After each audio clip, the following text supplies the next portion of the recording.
Lecture. इसमें हम सबसे पहले बात करते हैं हमारे रिस्क फैक्टर्स की। रिस्क फैक्टर क्या क्या हो सकते हैं एंटीलैक्टेसिस के लिए।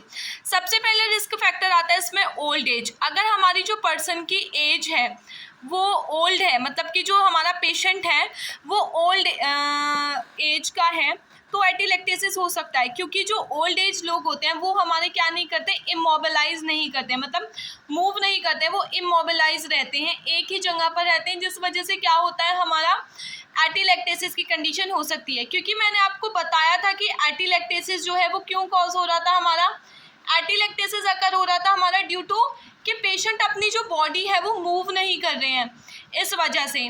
नेक्स्ट आता है हमारा कन्फाइनमेंट टू बेड। अगर हमारा जो पेशेंट है वो बेड पर ही लेटा हुआ है, देन उस वजह से एंटीलैक्टेसिस की कंडीशन देखने के लिए मिल सकती है। नेक्स्ट है इसमें लंग डिजीज। अगर पेशेंट को किसी भी तरीके की लंग्स डिजीज है, पल्मोनरी एम्बोलिज्म है, रेस्पिरेटरी डिस्ट्रेस है, एनीथिंग, अस्थमा है, इन सारी की सारी डिजीज का कॉम्प्लिकेशन एंटीलैक्टेसिस हो सकता है। नेक्स्ट आता है रीसेंट सर्जरी। अगर हमारी कोई भी रीसेंट सर्जरी हुई है, ठीक है, तो जिस वजह से क्या होगा कि पेशेंट एनेस्थीसिया के इफेक्ट में रहेगा, एनेस्थीसिया की वजह से पेशेंट इतना ज़्यादा मूव नहीं कर पाएगा और एंटीलैक्टेसिस देखने के लिए मिलेगा। नेक्स्ट आता है हमारा वीक रेस्पिरेटरी मसल्स। अगर हमारी रेस्पिरेटरी मसल्स वीक हैं तो उनकी कैपेसिटी बहुत कम होती है इनहेलेशन और एक्सेल करने की, उस वजह से एंटीलैक्टेसिस हो सकता है। नेक्स्ट आता है मेडिकेशंस। अगर जो हमारा पेशेंट है वो किसी भी तरीके की दवाइयों पर है हमारा, जैसे कि नसेट्स वगैरह होते हैं, नारकोटिक वगैरह होते हैं, तब हमें एंटीलैक्टेसिस की कंडीशन देखने के लिए मिल सकती है। नेक्स्ट आता है इसमें हमारा पेन और इंजरी। अगर पेशेंट को किसी भी तरीके की इंजरी है, उसकी कॉम्प्लिकेशन एंटीलैक्टेसिस हो सकती है। किसी भी तरीके का पेन है, उसकी कॉम्प्लिकेशन एंटीलैक्टेसिस हो सकता है। नेक्स्ट आता है स्मोकिंग। अगर हमारा पेशेंट जो है वो स्मोकिंग पर है, मतलब स्मोक करता है, तो स्मोकिंग क्या करता है, हमारे लंग्स की कैपेसिटी को रिड्यूस कर देता है, वो उतने इफेक्टिवली वर्क नहीं कर पाता और क्या हो जाता है, एंटीलैक्टेसिस हो जाता है। नेक्स्ट आता है इसमें प्रीमेच्योर बर्थ। अगर हमारा जो बेबी है वो टाइम से पहले ही जन्म ले रहा है, देन एंटीलैक्टेसिस हो सकता है। क्यों? क्योंकि जो हमारे लंग्स होते हैं वो ग्रो तो हो जाते हैं बेबी के, लेकिन उनकी जो कैपेसिटी होती है, मतलब लंग्स की जो रेस्पिरेटरी कैपेसिटी होती है, सांस लेना और सांस छोड़ने की जो कैपेसिटी होती है, वो स्टार्ट होती है हमारे 36 वीक ऑफ प्रेगनेंसी से, ठीक है। और अगर वो 36 से पहले ही जन्म ले रहा है हमारा, तो उसकी जो कैपेसिटी होती है वो उतनी ज़्यादा अच्छी नहीं हो पाती है और एंटीलैक्टेसिस की दिक्कत हमें देखने के लिए मिल सकती है। नेक्स्ट आता है इसमें ओबेसिटी। अगर पेशेंट किसी भी तरीके से ओबेज है तो क्या हो सकता है उसे एंटीलैक्टेसिस, क्योंकि अगर पेशेंट ओबेस रहेगा तो वो अपनी बॉडी को मोबिलाइज नहीं करेगा और एंटीलैक्टेसिस हो सकता है। नेक्स्ट इसमें हम बात करेंगे, इसमें हमारे clinical manifestations. What are the sign and symptoms of atelectasis. Atelectasis के क्या क्या क्लिनिकल मैनिफेस्टेशंस होंगे। सबसे पहले आता है इसमें हमारा डिस्निया, कि अगर पेशेंट को हमारे क्या है, डिस्निया है, मतलब पेशेंट को डिस्निया होगा, मतलब डिफिकल्टी होगी ब्रीथ लेने में, सांस नहीं ले पाएगा वो। कफ एंड स्पूटम पेशेंट के अंदर देखने के लिए मिलेगा हमें, ठीक है। एक्यूट एंटीलैक्टेसिस में लार्ज अमाउंट में हमारा जो रेस्पिरेशन है वो एब्सेंट होगा और लार्ज अमाउंट में स्पूटम और कफ देखने के लिए मिलेगा। नेक्स्ट इसमें हमारा आता है टेकिकार्डिया, ठीक है, पेशेंट की हार्ट रेट ज़्यादा हो जाएंगी। टेकीपनिया, कि जो पेशेंट की हमारी या तो डिस्निया होगा या टेकीपनिया होगा। डिस्निया मतलब डिफिकल्टी होगी ब्रीथिंग में, या फिर वो बहुत जल्दी जल्दी सांस लेगा। नेक्स्ट आ जाएगा इसमें प्लूरल पेन, मतलब कि लंग्स में पेन होगा उसके। सेंट्रल साइनोसिस, उसकी जो बॉडी होगी वो ब्लूइश डिस्कलरेशन होने लगेगी।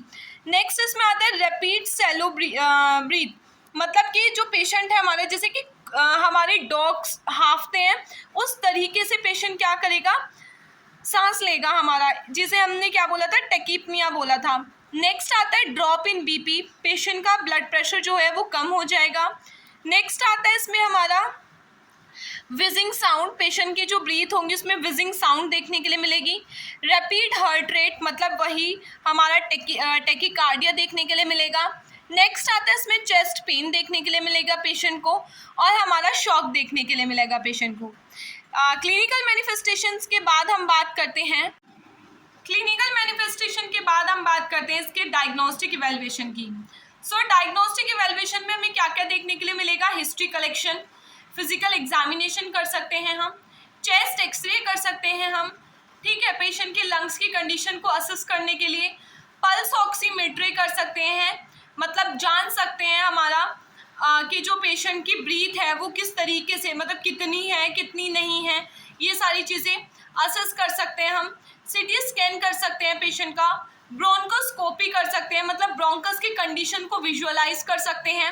नेक्स्ट आता है एबीजी एनालिसिस, मतलब कि जो पेशेंट का आर्टेरियल ब्लड गैस होगा उसे एनालाइज कर सकते हैं, उसमें कितना ऑक्सीजन है, कितना कार्बन डाइऑक्साइड है, या फिर कितनी अदर गैसेज हैं हमारी, ठीक है। नेक्स्ट हम बात करेंगे इसमें हमारी इसकी pathophysiology. What is the pathophysiology of एटीलेक्टेसिस?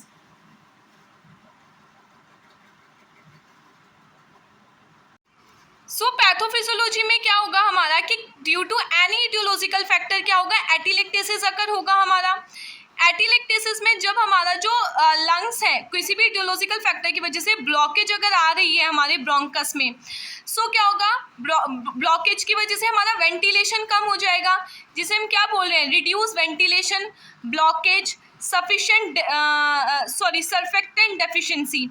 किसी भी ऑब्स्ट्रिक्शन की वजह से क्या होगा, वेंटिलेशन कम हो जाएगा, क्योंकि जब ऑब्स्ट्रिक्शन है हमारे ब्रोंकस में तो एयर अंदर या बाहर नहीं जा पाएगी। सर्फेक्टेंट की डेफिशिएंसी हो जाएगी। सर्फेक्टेंट क्या होता है, सर्फेक्टेंट एक ऐसा मॉलिक्यूल होता है जो हमारी लंग्स के पैरेन्काइमा प्रोड्यूस करते हैं, और ये जो सर्फेक्टेंट होता है ये रिस्पॉन्सिबल होता है हमारी लंग्स की मैच्योरिटी के लिए, और ये न्यू बॉर्न में ज़्यादा देखने के लिए मिलता है। ये प्री टर्म जो सर्फेक्टेंट का प्रेजेंस होता है ये ज़्यादातर प्री टर्म जो बेबीज होते हैं उनमें देखने के लिए मिलता है। इसका हम डिटेल जो पढ़ेंगे सर्फेक्टेंट के बारे में वो हम ओप्स एंड गाइनी वाली सीरीज में पढ़ेंगे, ठीक है। नेक्स्ट आता है इसमें obstruction of the passage of air to up from the alveoli, कि क्या होगा हमारा कि जब हमारे ऑब्स्ट्रिक्शंस हैं तो हमारी एयर जो होगी वो बाहर से एल्वेओल तक नहीं जा पाएगी, गैसेस एक्सचेंज नहीं होगी हमारी। Trapped alveoli air absorb into the blood stream, जिसकी वजह से हमारी जो एयर होगी वो मतलब कि जो पहली एयर है एल्वेओल में वो तो एब्जॉर्ब कर लेगा हमारा ब्लड में एब्जॉर्ब हो जाएगी, ऑक्सीजन एब्जॉर्ब हो जाएगी, कार्बन डाइऑक्साइड ब्लड से आ जाएगी हमारी एल्वेओल से, लेकिन क्या होगा कि फर्दर जो एयर है वो नहीं जा पाएगी, जिसकी वजह से affected portion of alveoli become airless. अब पहली एयर जब एब्जॉर्ब हो गई दोबारा एयर उसमें जा ही नहीं रही, जिसकी वजह से एल्वेओल क्या हो गई हैं, एयरलेस हो गई हैं हमारी, जिसकी वजह से एल्वेओल कोलैप्स हो गई, मतलब एटीलेक्टेसिस हो गया। एल्वेओल कोलैप्स हो गई तो लंग्स कोलैप्स हो गए, और क्या कंडीशन आ गई है हमारी, एटीलेक्टेसिस की कंडीशन आ गई है। नेक्स्ट इसमें हम बात करते हैं इसके मैनेजमेंट की, कि हम क्या क्या मैनेजमेंट कर सकते हैं एटीलेक्टेसिस के केस में। सो मैनेजमेंट में क्या होता है हमारा, the goal of the treatment is to improve the ventilation and remove the secretion. जो गोल है हमारे ट्रीटमेंट का वो क्या है, हमारी वेंटिलेशन को इम्प्रूव करना, हमारे जो भी सिक्रीशंस हैं उन्हें क्या कर देना, रिमूव कर देना हमारे लंग्स से, ठीक है। तो इसमें कैसे कैसे हम करेंगे मैनेज वो भी हम देखते हैं। सो जो मैनेजमेंट होता है हमारा एटीलेक्टेसिस का वो किया जाता है हमारे कॉजेज़ पे डिपेंड, ठीक है। किस तरीके से जो भी कॉजेज़ हैं हमारे जो एटीलेक्टेसिस कर रहे हैं उन कॉजेज़ को सही कर देते हैं हम। जैसे कि management depend on the underline causes, जैसे कि firstly provide the IV line measures like deep breathing exercises, firstly provide the first line measures like deep breathing exercises, incentive spirometry.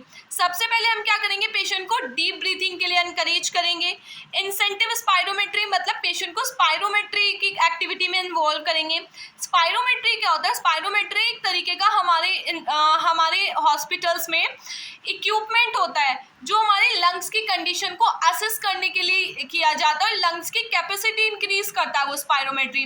उसमें जो पेशेंट होता है ना वो फूंक मारता है, जब पेशेंट फूंक मारता है तो उसकी जो ये चेक किया जाता है कि कितनी कैपेसिटी से वो एयर को अंदर ले रहा है, कितनी कैपेसिटी से वो एयर को बाहर छोड़ रहा है, और जब वो ऐसा करता है तो उसकी कैपेसिटी जो होती है लंग्स की वो इंक्रीज होती है। नेक्स्ट आता है इसमें bronchoscopy. Bronchoscopy is used to treated the atelectasis को ट्रीट करने के लिए ब्रोंकोस्कोपी किया जाता है, मतलब विजुअलाइज किया जाता है हमारे ब्रोंकस को, ठीक है। देन अगर कोई ब्रोंकस को विजुअलाइज करने के बाद जो भी हमारी दिक्कत होती है उसे ट्रीट कर देते हैं। If the atelectasis is caused due to the bronchial obstruction की वजह से हो रहा है, ठीक है, ब्रोंकस में ऑब्स्ट्रक्शन कैसे आएगा, किसी भी सिक्रीशन की वजह से आ सकता है हमारा। The secretion is removed by the coughing and suctioning, तो वो सिक्रीशन हम कफिंग के थ्रू या फिर सक्शनिंग के थ्रू, कफिंग के थ्रू कैसे, चेस्ट फिजियोथेरेपी होती है, ये एक प्रोसीजर होता है जो हम अलग से पढ़ेंगे, मैं आपको डिटेल वीडियो बताऊंगी उसका। सो कफिंग या फिर सक्शनिंग के थ्रू रिमूव किया जाता है। नेक्स्ट इसमें आता है चेस्ट फिजियोथेरेपी, हम करते हैं जिसके बारे में मैं अभी बात कर रही थी। चेस्ट फिजियोथेरेपी हमारे सिक्रीशंस को थिन करने के लिए किया जाता है, उसे बाहर निकालने के लिए किया जाता है। नेक्स्ट आता है हमारा न्यूबलाइजर दे सकते हैं हम, ठीक है।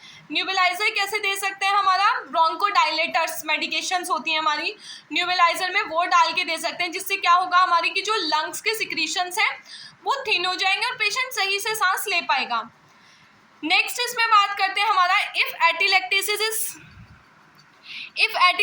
Is caused due to the compression of lung tissue, मतलब बहुत ज़्यादा लंबे समय से लेटे रहने की वजह से हमारे जो लंग्स के टिश्यूज़ हैं वो कंप्रेस हो गए हैं, उस वजह से अगर एटिलैक्टेसिस हो रहा है, so the focus is to reduce the compression, तो हमारा फोकस किस पर होगा कि जो लंग्स कंप्रेस हो रहे हैं उसे रिड्यूस करने पर होगा हमारा। In this condition the thoracocentesis, removal of the thoracocentesis perform किया जाता है, क्योंकि लंग्स कंप्रेस कब होते हैं, दो कंडीशन में हो सकते हैं। अगर आप थोड़ा सा माइंड का यूज़ करें, तो अगर पेशेंट एक जगह पे बहुत टाइम से लेटा हुआ है तब हमारे लंग्स कंप्रेस हो सकते हैं, मतलब एक्सटर्नल फोर्स उसे पुश कर सकता है लंग्स को, उस केसेस में तो हम पेशेंट को माइल्ड एक्सरसाइज के लिए बोल देंगे। लेकिन अगर हमारे जैसे कि फॉर एग्जांपल कोई फ्लूइड कलेक्शन है हमारी प्लूरल कैविटी में, तो भी हमारे लंग्स क्या हो सकते हैं, कंप्रेस, क्योंकि वो फ्लूइड क्या करेगा, पुश करेगा लगातार हमारे लंग्स को, तो लंग कंप्रेशन हो सकता है हमारा। तो उस केसेस में हम क्या करेंगे, थोरिकोसेंटेसिस करेंगे और उस फ्लूइड को बाहर निकाल देंगे। नेक्स्ट आता है management of chronic atelectasis, focus on the removing the causes of the obstruction of the airway, कि जो क्रोनिक एटिलैक्टेसिस होता है उसमें हम क्या करते हैं, एयरवे में जितनी भी ऑब्स्ट्रक्शंस हैं, जो एयरवे में जो ऑब्स्ट्रक्शन कॉज हो रही हैं उन्हें रिमूव किया जाता है, उनके कॉजेज को हटाया जाता है, उनके कॉजेज को ट्रीट किया जाता है। देखिए कैसे, so the bronchoscopy is used in bronchoscopy is used in the management of the chronic एटिलैक्टेसिस। हम क्या करते हैं, ब्रोंकोस्कोपी करते हैं, मतलब सबसे पहले ब्रोंकस को विजुअलाइज करते हैं। Then if the atelectasis is caused by the obstruction, अगर हमारा एटिलैक्टेसिस ऑब्स्ट्रक्शन की वजह से हो रहा है, ड्यू टू कि लंग्स में ऑब्स्ट्रक्शन है, मान लो लंग्स में ट्यूमर है किसी भी तरीके का, तो हम पेशेंट को रेडिएशन थेरेपी दे सकते हैं, जिससे वो ट्यूमर श्रिंक हो जाएगा, और ट्यूमर श्रिंक हो जाएगा तो क्या होगा, पेशेंट को हमारे ट्यूमर श्रिंक हो जाएगा, ट्यूमर को रिमूव कर देंगे और उसका जो हमारा एयर है, ब्रीथिंग पैटर्न है, वो इम्प्रूव हो जाएगा। ठीक है, अब इसके बाद देखते हैं। सो इसमें नेक्स्ट आता है हमारा मेडिकल मैनेजमेंट। मेडिकल मैनेजमेंट में हम इनहेल्ड कॉर्टिकोस्टेरॉइड्स देते हैं, ये ब्रोंकोडायलेटर नहीं है, ये कॉर्टिकोस्टेरॉइड्स हैं। इनहेल्ड कॉर्टिकोस्टेरॉइड्स हमारा दिया जाता है, जिसमें हमारा प्रेडिनिसोन, जो मैंने आपको अस्थमा के केस में बताया था। नेक्स्ट आता है इसमें हमारा एसिटाइलसिस्टाइन। एसिटाइलसिस्टाइन क्या होता है, it is use to thin and loosen the mucus in the airway and help to clear the mucus from your lungs so that the patient easily breathe. It is a class of mucolytic agent. जो एसिटाइलसिस्टाइन है हमारा, ये हमारा mucolytic agent की class होती है, मतलब mucolytic जो एजेंट्स हमने पढ़े थे जो म्यूकस को थिन करने के लिए आते हैं, उन म्यूकोलाइटिक्स का एक पार्ट होता है हमारा, एक ग्रुप होता है हमारा एसिटाइलसिस्टाइन। ये यूज़ किया जाता है हमारे म्यूकस को थिन करने के लिए, और जब म्यूकस थिक हो जाता है उसे बाहर निकालने के लिए यूज़ करते हैं। नेक्स्ट आता है इसमें हमारा डीएनएज, डॉक्सीराइबोन्यूक्लियस। डॉक्सीराइबोन्यूक्लियस क्या होता है हमारा, it help to improve the pulmonary function of the patient and help to reduce the frequency of the respiratory infection. ये हमारे पल्मोनरी फंक्शन को इम्प्रूव करता है और हमारे लंग्स को किसी भी तरीके के इन्फेक्शन से बचाता है। नेक्स्ट इसमें हम बात करते हैं हमारे other antibiotics, like other antibiotic में पेनिसिलिन, एम्पेसिलिन, सिफेलोस्पोरिन, एरिथ्रोमाइसिन, ये सारी एंटीबायोटिक्स का हम यूज़ कर सकते हैं हमारे लंग्स को ट्रीट करने के लिए। ठीक है, नेक्स्ट आता है इसमें नर्सिंग मैनेजमेंट। सो नर्सिंग मैनेजमेंट मैंने आपको लिखने का मेथड बता ही रखा है। आप सबसे पहले 5 डायग्नोसिस लिखेंगे, नर्सिंग डायग्नोसिस। देन आप क्या करेंगे, 3 नर्सिंग केयर प्लान्स बनाएंगे। और अगर आपने मेरा नर्सिंग डायग्नोसिस वाला वीडियो नहीं देखा है, सो आप प्लीज़ जाके उससे चेक कीजिए और वहाँ से आप नर्सिंग डायग्नोसिस बनाने सीखिए।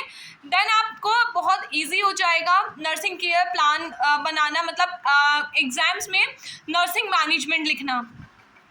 तो इसमें सबसे पहले आता है इनइफेक्टिव ब्रीथिंग पैटर्न, क्योंकि क्या हो रहा है इसमें, हमारे लंग्स कंप्रेस हो रहे हैं, हमारे लंग्स को प्रॉपरली एयर नहीं मिल रही, तो तभी तो लंग्स कोलैप्स हो रहे, तभी तो एटिलेक्टेसिस कहा है हमने। सो हमारा जो ब्रीथिंग पैटर्न होता है वो क्या होता है, इनइफेक्टिव हो जाता है हमारा ब्रीथिंग पैटर्न, प्रॉपर सांस नहीं ले पाते। क्यों? Related to excessive mucus production, क्योंकि बहुत ज़्यादा म्यूकस प्रोडक्शन हो रहा है हमारा, ठीक है, इस वजह से हम सांस नहीं ले पा रहे। और कैसे एविडेंस करेंगे, as evidence by dyspnea. Next आता है इसमें इम्पेयर्ड गैस एक्सचेंज, मतलब हमारी जो गैस एक्सचेंज का प्रोसेस है वो इम्पेयर्ड हो रहा है। क्यों? Related to lung volume reduction, क्योंकि जो हमारे लंग्स का वॉल्यूम है वो कम हो गया है, इस वजह से हमारी जो गैस है वो एक्सचेंज नहीं हो रही है। कैसे एविडेंस किया? डिस्निया से एविडेंस किया। इन activity intolerance related to weak body condition secondary to increase the respiratory efforts, हमारा जो पेशेंट है वो जो डेली एक्टिविटी कर रहा था वो नहीं कर पा रहा है। कैसे पता किया हमने पेशेंट डेली एक्टिविटी नहीं कर पा रहा है? हमारी जो बॉडी की, मतलब जो मसल्स है रेस्पिरेटरी की वो वीक हो गई, बॉडी वीक पड़ गई, जिसकी वजह से रेस्पिरेटरी एफिशिएंसी इंक्रीज हो रही है, मतलब उसे बहुत ज़्यादा एनर्जी का यूज़ करना पड़ रहा है इनहेलेशन और एक्सहेलेशन प्रोसेस के लिए। नेक्स्ट आता है acute pain due to lungs में इन्फ्लामेशन है किसी भी तरीके की या इंजरी है, जिस वजह से पेन हो रहा है। और कैसे एविडेंस किया? As evidence by scoring pain scale, ठीक है। इसके अलावा आप डायग्नोसिस के हिसाब से अपना नर्सिंग मैनेजमेंट लिख सकते हो।